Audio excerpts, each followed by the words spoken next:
teman-teman, jangan lupa like, komen, dan subscribe ya. Makasih.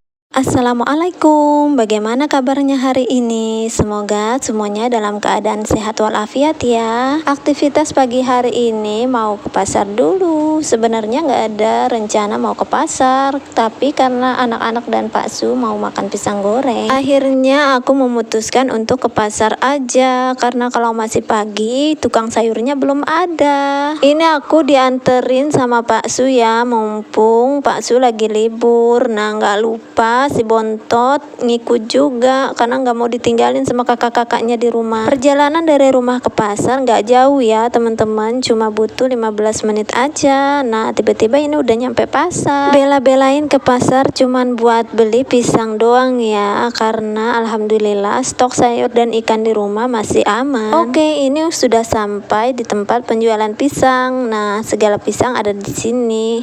Nah, untuk harganya lebih murah daripada kita beli di tukang sayur. Ini aku sambil milih-milih dan tanya-tanya mana yang bagus ya, karena sekarang itu pisang itu harganya agak mahal karena musim hujan kali ya.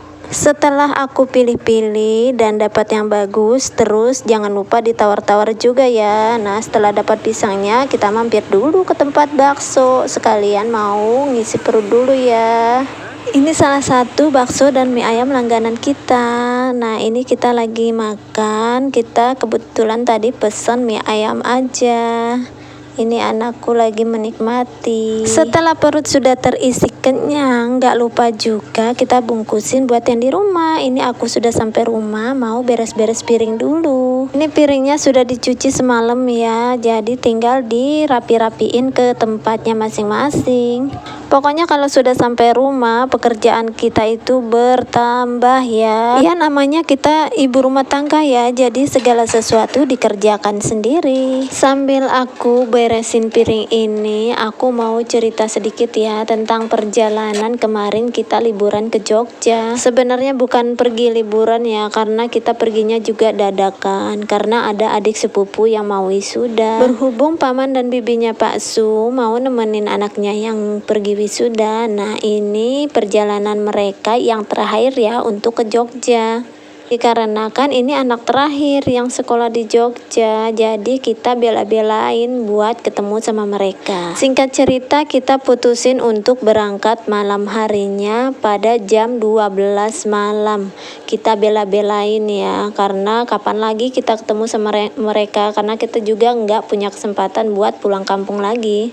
Setelah sampai di Jogja, kita memutuskan untuk ngajakin mereka jalan-jalan ke tempat wisata. Tidak lupa juga ngajakin mereka pergi belanja ke Malioboro. Setelah jalan-jalan dan shopping-shoppingnya puas, kita memutuskan untuk kembali ke rumah. Setelah nganterin bibi balik ke kontrakannya, kita lalu pamit pulang untuk balik lagi ke Jepara. Kita balik ke Jepara itu setelah maghrib supaya sampai rumahnya bisa perkiraan jam 10 atau jam 11 itu udah paling lambat. Awal perjalanan pulang sih alhamdulillah masih lancar-lancar saja sampai tiba saatnya kita masuk ke perkampungan-perkampungan. Sebagai penunjuk arah jalan kita gunakan Google Maps. Nah, jadi kita ngikutin aja tuh jalannya. Sempat beberapa jam aku ketiduran di mobil karena kan kecapean ya sama anak-anak seharian keliling-keliling. Nah, cuman suami doang yang gak istirahat.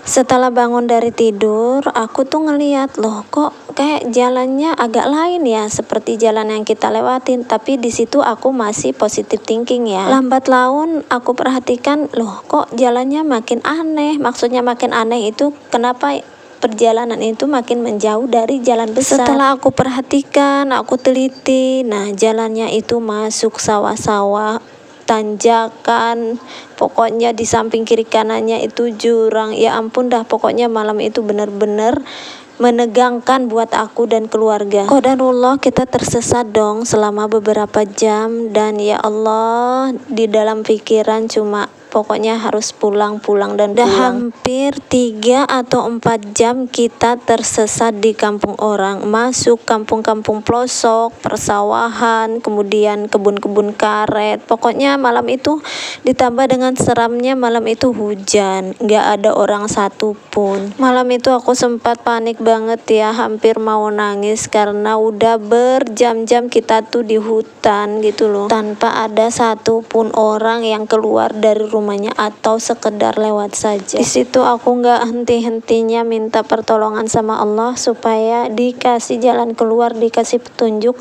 supaya keluar dari hutan itu dengan selamat. Alhamdulillah pukul 10 malam ketemu dengan orang yang memang dia punya rumah di sawah itu dan buka warung juga. Kita nanya arah jalan pulang dan ternyata kita itu udah jauh banget tersesatnya. Qadarullah ya, itu semua atas kehendak Allah, apapun yang terjadi dalam diri kita semua ya. Alhamdulillah pukul 2 pagi kita sampai di rumah dengan selamat. Terima kasih buat teman-teman yang udah dengerin cerita aku. Ya udah ya, sampai di sini dulu. Bye bye. Assalamualaikum.